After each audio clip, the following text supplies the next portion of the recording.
कमतरता म्हणजे मुळात कोणत्याच विद्यार्थ्यामध्ये कमतरता नसते. हं.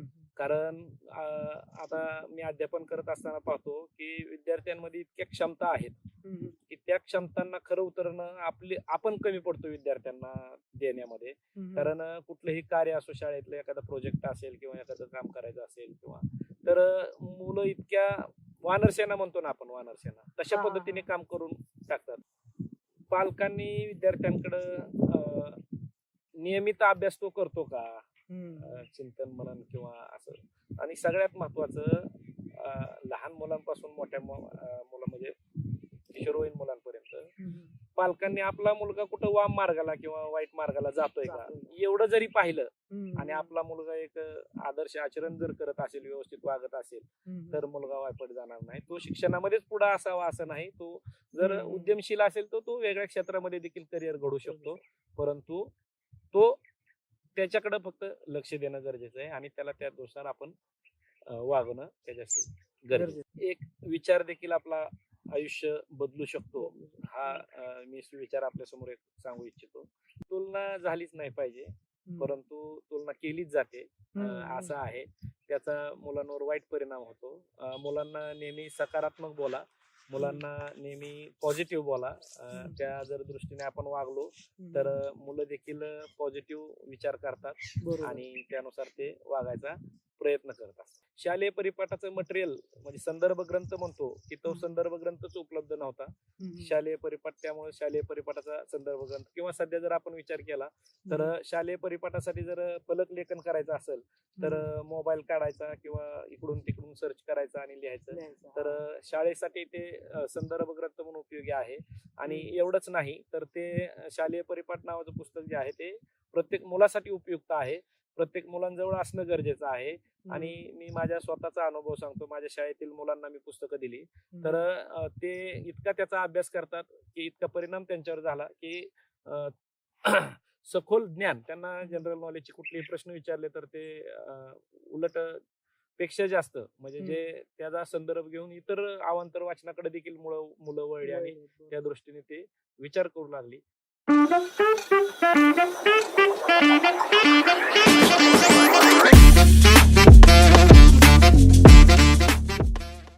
नमस्कार. आज आपण चर्चा करणार आहोत विद्यार्थ्यांविषयी. खरं तर विद्यार्थ्यांविषयी आपण खूप चर्चा केली की विद्यार्थ्यांनी कसं वागावं, कसं राहावं आणि विद्यार्थ्यांनी शाळेत वागत असताना काय करावं याच्याबद्दल चर्चा केलीच आहे. पण आज आपण शिक्षकांनी देखील परिपाठामध्ये काय घ्यावं, परिपाठ करत असताना कोणते कोणते मुद्दे असावेत, कसा असावा याबद्दल चर्चा करणार आहोत. आणि ही चर्चा करण्यासाठी एक नवीन पुस्तक शालेय परिपाठ म्हणून आज मार्केटमध्ये आलेलं आहे आणि त्या पुस्तकाचे लेखक श्री अजित कणसे सर आज आपल्यासोबत आहेत. सर नमस्कार. नमस्कार. तर सरांशी आपण चर्चा करणार आहोत की हे पुस्तक नक्की काय आहे आणि प्रत्येक शाळेतल्या शिक्षकांनी, विद्यार्थ्यांनी हे पुस्तक का वाचावं, त्या पुस्तकामध्ये काय आहे, तर याची आपण आज चर्चा करणार आहोत. तर सर, सुरुवातीला पहिला प्रश्न की हेच पुस्तक, आता आपण बघतो की बाकीचे भरपूर टॉपिक आहेत आपल्याला पुस्तक लिहिण्यासाठी, पण शालेय परिपाठ हेच पुस्तक लिहावं असं तुम्हाला का वाटलं? मी लहानपणापासून ज्यावेळेस शालेय जीवनामध्ये माझी शाळा महात्मा गांधी विद्यालय या शाळेमध्ये मी स्वतः परिपाठ तो अनुभवलेला आहे. शालेय परिपाठ आमचा दररोज असायचा आणि नंतर D.Ed ला गेल्यानंतर देखील तिथेही परिपाठ व्हायचा. परंतु ज्यावेळी मी माझ्या पहिल्या शाळेला गेलो त्यावेळेस मी पाहिलं की शालेय परिपाठ घ्यायला पाहिजे, परंतु जसं संदर्भ ग्रंथ हवा आहे तसा तो मिळत नव्हता. आणि मी विचार पण करायचो की संपूर्ण महाराष्ट्रामध्ये अशा प्रकारचं पुस्तक का उपलब्ध होत नाही. सप्तरंगी प्रेरणा नावाचं एक पुस्तक होतं, परंतु ते अपडेट न झाल्यामुळं ते जरा कालबाह्य झालं. आणि मग मीच विचार केला की एक जर आपणच पुस्तक लिहायचा विचार केला तर. आणि हा विचार मी जवळपास 10-12 वर्षापूर्वी विचार हा केलेला होता. आणि लिहित असताना या पुस्तकाला एक दर्जा असावा, दर्जेदार पुस्तक असावं या दृष्टीने त्याच्यासाठी मला खूप वेळ गेला. आणि शाळा बघत बघत ते पुस्तक मी लिहित गेलो आणि ते पुस्तक होत गेलं. आणि एक महत्वाकांक्षी योजना म्हटलं तरी चालेल की मला एक माझं ड्रीम प्रोजेक्ट मला वाटायचं ते मी सत्यात उतरवलं, याचा मला खूप मनस्वी आनंद आहे. नक्कीच खूप चांगलं पुस्तक आहे. मी जेव्हा पुस्तक वाचलं त्याच्यामध्ये मग सुविचार असेल, म्हण असेल, म्हणजे आपल्याला जे टॉपिक मराठीमध्ये वेगवेगळे शिकवले जातात त्याचं एकत्रीकरण करून तुम्ही ते प्रत्येक दिवशी काय वाचावं काय असावं असं हे पुस्तक आहे. तर काय नक्की ह्या पुस्तकामध्ये जर विद्यार्थ्यांनी वाचायला घेतलं तर काय आढळून येईल, थोडक्यात काय सांगाल? तर प्रथमतः शालेय परिपाठ हे पुस्तक फक्त शाळा आणि विद्यार्थी यांच्यासाठी नाही, तर शिक्षक, पालक असतील किंवा सर्वांसाठी अत्यंत उपयुक्त आहे. आणि या पुस्तकामध्ये मी एक रचना केलेली आहे की एक सुविचार असतील, म्हण असेल, वाक्यप्रचार असतील, इंग्रजी शब्द असतील, त्या दिवशी घडलेल्या घटना असतील, म्हणजे दिनविशेष, त्या दिवशीचे जन्म, मृत्यू, त्या दिवशीच्या घडलेल्या घटना असतील, त्या क्रमवार दिलेल्या आहेत. आणि त्या दिवशी एखाद्या व्यक्तीचा जन्म असेल किंवा मृत्यू असेल, त्या व्यक्तीची माहिती त्या पुस्तकामध्ये सविस्तररित्या, त्याचा जन्म, बालपण, त्याचं शिक्षण, त्याचं कार्य, त्याचे त्यांनी लिहिलेले ग्रंथ संपदा असेल किंवा त्यांना मिळालेले पुरस्कार असतील आणि त्यांचं निधन कशा पद्धतीने, म्हणजे कुठं झालं, अशा पद्धतीची व्यवस्थित सिस्टमॅटिक रचना करून ते पुस्तक त्या व्यक्तिविशेष मध्ये माहिती घेतलेली आहे. आणि महाराष्ट्र असेल, भारत असेल, जग असेल, संपूर्ण जगाची, म्हणजे संपूर्ण जनरल नॉलेज जे आहे म्हणतो आपण, ते संपूर्ण जनरल नॉलेज, सामान्य ज्ञान या विभागात दिलेलं आहे. आणि शेवटी ऐकावे ते नवल हा एक टॉपिक घेतलेला आहे. की का घेतला तो टॉपिक, तर मी विचार करायचो शालेय जीवनामध्ये, आता लहान असताना विनोद म्हणून असायचा, जोक्स असायचे, की जोक्स खूप आवड असायची. जोक्स कुठं असतील तर आपण ते आवर्जून वाचायचो किंवा बघायचो. परंतु जर ते पुस्तकाची रचना पाहिली, मी आता जे सांगितली तुम्हाला, तर त्या रचनेमध्ये विनोद जर घेतला तर जागा पुरली नसती, मोठं पुस्तक झालं असतं. त्यामुळे मग मी ऐकावे ते नवल घेतलेलं आहे. ते ऐकावे ते नवल खरंच वाचण्यासारखं आहे, आपण ते अवश्य वाचावं. म्हणजे अशी अशा सगळी पद्धतीने त्याची रचना केली आहे. ओके, म्हणजे जे पूर्वीच्या काळी आपल्याला, म्हणजे आता पेपरमध्ये दिनविशेष वगैरे यायचे, ते तुम्ही सगळे वाचून वगैरे याच्यामध्ये लिहिलेले. तर याची माहिती पाहता, दिनविशेष पाहता, म्हणजे प्रत्येक दिवशी काय घडलं, परत त्याच्यामध्ये विनोद असेल, म्हण असतील, सामान्य विज्ञान त्या रिलेटेड असेल, खूप सारी माहिती याच्यामध्ये आहे पुस्तकामध्ये. बरोबर. पण याचा रिसर्च, म्हणजे आता हे पुस्तक लिहिणं साधं काम नाही, मग याचा रिसर्च करताना किती वेळ गेला आणि हे पुस्तक लिहायला पूर्ण कालावधी किती होता, किती गेला? तर 10-12 वर्षापूर्वी हा विचार माझ्या डोक्यात आला आणि शाळा बघत बघत हे पुस्तक मी लिहिण्याचा प्रयत्न केला, लिहित गेलो. आणि कोरोना काळात मी खूप पूर्ण वेळ दिला, म्हणजे सकाळी 7 वाजता गेल्यानंतर संध्याकाळी जवळपास 10-11 वाजता मी माघारी खाली स्टडी रूम मधून यायचो. फक्त जेवायला वगैरे असा वेळ गेला तर ठीक आहे, नाही तर पूर्ण वेळ त्या पुस्तकासाठी गेलाय. आणि अलीकडच्या शेवटच्या काळात तर अक्षरशः 1-1, 1:30 वाजेपर्यंत एडिटिंग, टायपिंग, अशा पद्धतीने व्यवस्थित पुस्तक कसं होईल, त्याची रचना कशा पद्धतीने व्यवस्थित होईल, याचा प्रयत्न करून त्याच्यासाठी खूप वेळ दिलेला आहे. आणि ते पुस्तक लिहित असताना म्हणजे फक्त मी कुठलं घेतली माहिती, मटेरियल आणि ते उचलून आहे असं कॉपी पेस्ट केलं किंवा लिहिलं, अशा पद्धतीचं नाही. जर माहिती घ्यायची असेल तर मी म्हणजे 7-8 पुस्तकं वाचणे, त्या व्यक्तींविषयी असेल किंवा नेटवर मराठी, हिंदी, इंग्रजी असेल, वेगवेगळे वेबसाईट असेल, ते सगळे पाहणे, त्या डोक्यात म्हणजे कच्चं तयार करणं मसुदा, आणि तो कच्चा मसुदा तयार करून तो लिहिणे, लिहून नंतर पक्का लिहिणे, आणि पक्का परत नंतर शेवटी तुम्हाला जे सांगितलं ते सिस्टमॅटिक पद्धतीने एक मांडणी करून परत आपल्यासमोर ते शालेय परिपाठ या नावाने आपल्यासमोर पुस्तक मांडलेलं आहे. म्हणजे जवळजवळ 14 ते 15 वर्षांचा कालावधी हे पुस्तक लिहिण्यासाठी गेलेलं आहे. हो, खरंच खूप मोठी पेशन्स लेवल जे म्हणतो आपण, 14 ते 15 वर्षांचा काळ काही छोटा नाहीये. तर असा सरांनी हे पुस्तक लिहिले, 14-15 वर्षापासून ते प्रयत्न करतात ते, असं हे लिहून आता कुठेतरी कम्प्लीट झाले आणि आता मार्केटमध्ये अवेलेबल आहे. तर सर लेखक तर आहेतच, पण त्याबद्दल शिक्षक पण आहेत. हो. तर आता आपण थोडं शिक्षकां विद्यार्थ्यां रिलेटेड बोलूयात. पुस्तकाबद्दल आपण आता थोड्या चर्चा केल्या, आता विद्यार्थ्यांकडे येऊयात. तर काय वाटतं की आजचा विद्यार्थी तुम्ही जेव्हा शिकवता शाळेमध्ये, तर त्याच्यामध्ये काय जाणवतं की काय कमतरता आहे, आणि असं म्हणतात की आजकालची मुलं खूप ऍडव्हान्स आहेत, तर प्लस पॉईंट काय? तर विद्यार्थ्यांची कमतरता आणि प्लस पॉईंट काय सांगाल याबद्दल? कमतरता म्हणजे मुळात कोणत्याच विद्यार्थ्यामध्ये कमतरता नसते. कारण आता मी अध्यापन करत असताना पाहतो की विद्यार्थ्यांमध्ये इतक्या क्षमता आहेत की त्या क्षमतांना खरं उतरणं आपण कमी पडतो विद्यार्थ्यांना देण्यामध्ये. कारण कुठलंही कार्य असो, शाळेतलं एखादा प्रोजेक्ट असेल किंवा एखादं काम करायचं असेल किंवा, तर मुलं इतक्या वानरसेना म्हणतो ना आपण, वानरसेना तशा पद्धतीने काम करून टाकतात. म्हणजे इतकं मुलांमध्ये हे आहे, परंतु आपण त्यांना ते पुरवण्यासाठी कमी पडतो. असं मला वैयक्तिक वाटतं. कारण मुलांमध्ये खूप प्लस पॉईंट आहेत आणि ते विद्यार्थी अक्वायर पण करतात आणि इम्प्लिमेंट करतात. ते आपल्याकडं शिक्षक या दृष्टीने आदर्श म्हणून पाहत असतात. त्यांच्या समोर जर आपण व्यवस्थित वागणं असेल, बोलणं असेल, आपलं आचरण असेल, तरच विद्यार्थी त्या पद्धतीने ते आपल्याला आदर्श म्हणून आपल्या डोळ्यासमोर ठेवून त्यानुसार ते वागत असतात. आणि खूप क्षमता आहे विद्यार्थ्यांमध्ये, फक्त त्याचा उपयोग योग्य पद्धतीने करून घेणं हे आपलं कौशल्य आणि म्हणजे कर्तव्य आहे, विद्यार्थ्यांना पालकांचं आणि शिक्षकांचं. शिक्षकांचं त्यांना जाणून घ्यायचं खूप आहे, पण कुठेतरी वेळ देत नाही, पालक सुद्धा वेळ देत नाही. हो हो. तर पालकांनी वेळ किती द्यावा, काय वाटतं पालकांचं आणि विद्यार्थ्यांमध्ये? पालकांनी विद्यार्थ्यांकडे लक्ष देताना काय करावं असं तुम्हाला काय वाटतं त्याबद्दल? पालकांनी विद्यार्थ्यांकडं नियमित अभ्यास तो करतो का, चिंतन मनन किंवा असं.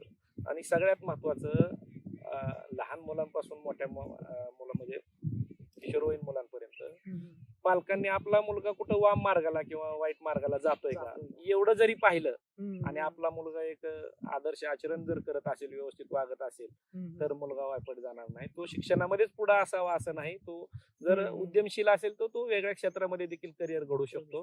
परंतु तो त्याच्याकडे फक्त लक्ष देणं गरजेचं आहे आणि त्याला त्यानुसार आपण वागणं त्याच्याशी गरजेचं आहे. बरोबर, नक्कीच. विद्यार्थ्यांबद्दल थोडी आणखीन माहिती अशी सांगावं म्हणजे ऐकून घ्यायचंय मला, की आपण जीवन जगत असताना आपला रोल मॉडेल समोर ठेवतो की मला आदर्श आहे की हा याच्यासारखं मला बनायचं. पण आजकाल बघतो की या मूवीमुळं किंवा आजकालचे रील्स हे असेल त्याच्यामुळे मुलं आपला आदर्श निवडताना कुठेतरी हिरो असेल किंवा कोणता तरी गँगस्टर असेल असे निवडतात. तर आदर्श निवडताना काय पाहावं आणि आदर्श विद्यार्थ्यांनी कसा निवडावा? खूप छान प्रश्न आहे. एक विचार देखील आपला आयुष्य बदलू शकतो हा मी विचार आपल्या समोर एक सांगू इच्छितो. आणि मी जे पुस्तक लिहिलेलं आहे, खऱ्या अर्थानं तुम्ही जे सांगितलं की एक आदर्श आपल्या डोळ्यासमोर असणं गरजेचं आहे, तर मी खूप म्हणजे लवकर नाही, परंतु 10वी-12वीच्या नंतर मी पुस्तक वाचनाला खऱ्या अर्थाने सुरुवात केली. आणि त्यावेळेस जे महापुरुष आहेत त्या महापुरुषांचा अभ्यास करत असताना मी विचार केला की ह्यांनी आपल्या समाजासाठी किती त्याग केलेला आहे. आणि जर यांनी इतका त्याग केलेला असेल म्हणजे आपण तो आदर्श आपल्या डोळ्यासमोर ठेवला, त्यामुळं मी हे पुस्तक लिहू शकलो की ह्या महापुरुषांचं काहीतरी आपण देणं लागतो, यांनी केलेलं कार्य आज समाजासमोर मांडणं गरजेचं आहे. म्हणून हे पुस्तक मी लिहिण्याचा प्रयत्न केला आणि लिहिलं. त्याच पद्धतीने हे पुस्तक जर वाचलं तर याच्यामध्ये 366 अशा महनीय व्यक्ती आहेत जगभरातील, महाराष्ट्र असेल, भारत असेल किंवा जगातील वेगवेगळ्या क्षेत्रातील आहेत. तर या रोल मॉडेल विद्यार्थ्यांसमोर एक रोल मॉडेल म्हणून म्हणतो आपण, त्या पद्धतीने हे त्यांच्यासमोर ते ठरू शकतात. बरोबर, म्हणजे त्यांनी कुठेतरी रोल मॉडेल निवडताना थोडा विचार केला पाहिजे. वाचन केलं तरच ते रोल मॉडेल ठरू शकतात. आता आपण ते वाचनाकडेच घेऊयात की आजकाल बघतो की आजकालच्या पिढीचे लोक म्हणतात की वाचन खूप कमी आहे. तर जीवन घडवण्यात वाचनाचा किती रोल आहे महत्वाचा, काय सांगाल त्याबद्दल? वाचनासाठी पुस्तक महत्वाचं आहे. आणि पुस्तकाने मस्तक सुधारतं, सुधारलेलं मस्तक कोणापुढेही नतमस्तक होत नाही, हा एक सुविचार आहे. किंवा ज्याच्या घरी नाही पुस्तकाचे कपाट त्याचे घर होईल भुईसपाट असं देखील म्हटलं जातं. म्हणजे बघा, म्हणजे इतके पुस्तकाचं मुख किंवा वाचनाचं महत्व आहे. आणि वाचन संस्कृती कमी झाली असं एकीकडे म्हणत असताना पुस्तकांचा प्रचंड खप देखील होत आहे. आता गेल्या 7-8 महिन्यातच माझ्या जवळपास 4,000पेक्षा जास्त पुस्तकं आतापर्यंत विकली गेलेली आहेत किंवा मुलांनी ती घेतलेली आहेत आणि त्यांच्या त्या पसंतीस उतरलेल्या आहेत असं मला वाटतं. जर वाचनीय जर आपण मटेरियल वाचकांना दिलं तर ते वाचक नक्कीच स्वीकारतात, घेतात आणि वाचतात. म्हणजे वाचनायोग्य जर मटेरियल लोकांना मिळालं तर ते स्वीकारण्यात कमीपणा करत नाही. बरोबर आहे. म्हणजे काही ठिकाणी असं म्हणतात की बाबा कमी पण झाले, काही ठिकाणी म्हणतात की वाचन वाढलंय पण. ठीक आहे, म्हणजे आता आपल्या ज्या प्रती आहेत या पुस्तकाच्या, ज्या तुम्ही म्हटलं की 8 महिन्यामध्ये 4,000 प्लस प्रती विकल्या गेलेल्या आहेत, याच्यावरून कळतं की लोकांची परत वाचनाकडे कुठेतरी कल चालू आहे. ठीक आहे, आता हे झालं विद्यार्थ्यांचं आदर्श. पण आजकाल बघतो की विद्यार्थी आहेत ना की त्यांचं काय म्हणू शकतो की टेन्शन मध्ये जास्त असतात. तर तुम्हाला इथे नसेल जाणवत, आता काय होतं गावाला एवढं मला नाही वाटत की टेन्शन मध्ये असतात, पण शहरातील विद्यार्थी जेव्हा बघतो आपण खूप टेन्शन डिप्रेशन मध्ये असतात, काही तर आत्महत्या वगैरे करतात. तर ह्याबद्दल काय सांगाल तुम्ही? तर आत्महत्या हा एक मार्ग असू शकत नाही. त्याच्यासाठी पालकांनी त्या गोष्टीवर विचार करणं गरजेचं आहे. आणि आपण पाहतो आपली पाची बोटं सारखी नाहीत. बरोबर. म्हणजे मुलांना देखील आपण त्या पद्धतीने आता आम्ही शाळेमध्ये सुद्धा शिकवताना बघतो की सगळ्या मुलांची बुद्धिमत्ता सारखी नसते. परंतु प्रत्येक पालकाचा हट्ट असतो की माझा मुलगा डॉक्टर, वकील, इंजिनियर अशाच पद्धतीने व्हायला पाहिजे.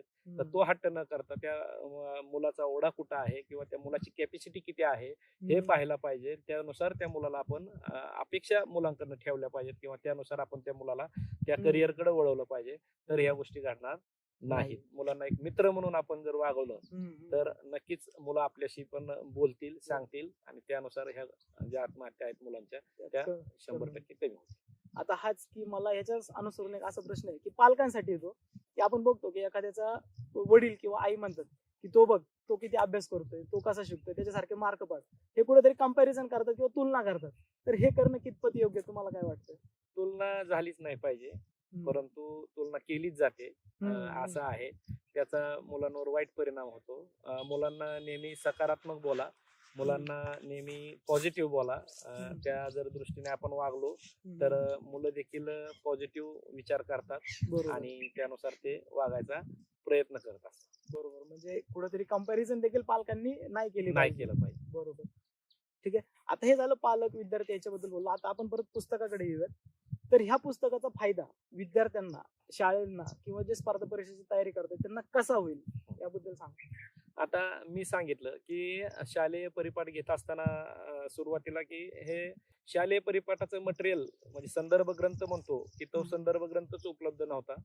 शालेय परिपाठ, त्यामुळे शालेय परिपाठाचा संदर्भ ग्रंथ किंवा सध्या जर आपण विचार केला तर शालेय परिपाठासाठी जर फलक लेखन करायचं असेल तर मोबाईल काढायचा किंवा इकडून तिकडून सर्च करायचा आणि लिहायचं. तर शाळेसाठी ते संदर्भ ग्रंथ म्हणून उपयोगी आहे.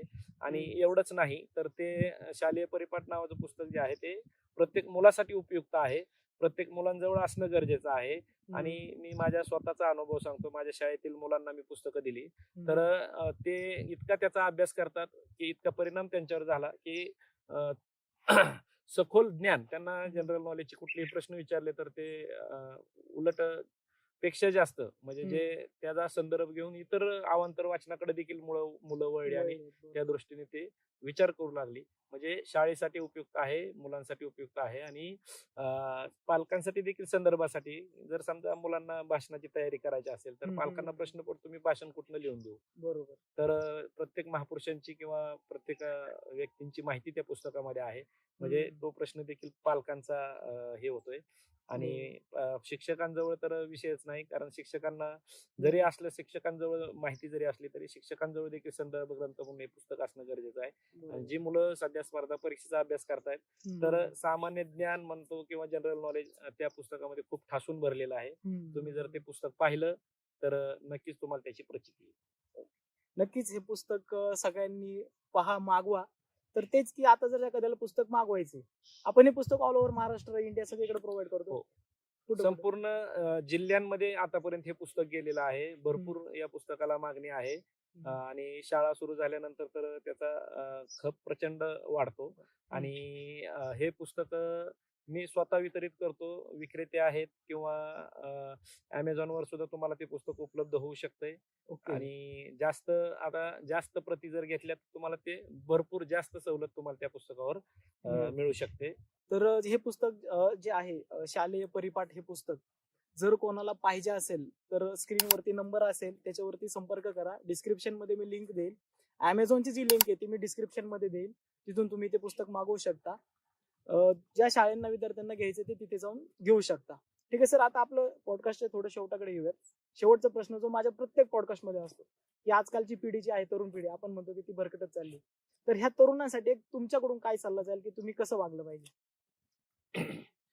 तरुणांनी विचार केला तर बघा, स्वच्छंदी असलं पाहिजे. म्हणजे आता मी पूर्वी सांगितलं होतं की आता कसं झालंय, मोबाईलमुळं नाही ते आदर्श मुलांसमोर येत आहेत किंवा मुलांसमोर जे चित्र आपण दाखवतो किंवा समोर विद्यार्थी ज्या वातावरणात वागतो त्या वातावरणानुसार किंवा ते आदर्श विद्यार्थी स्वतः समोर ठेवतो.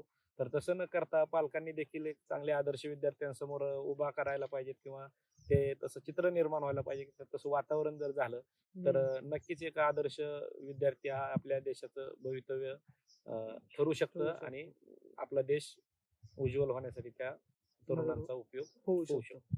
ठीक आहे, तर सरांनी खूप मोलाचा सल्ला आज आपल्याला दिलेला आहे. तर सर, तुम्ही आज वेळात वेळ काढून इथे आलात. आपण तुमच्या पुस्तकाबद्दल माहिती घेतली, विद्यार्थ्यांबद्दल माहिती घेतली आणि जाणून घेतलं. त्याबद्दल सर तुम्ही आलात, त्याबद्दल सर तुमचे मनापासून आभार. सर, धन्यवाद. धन्यवाद.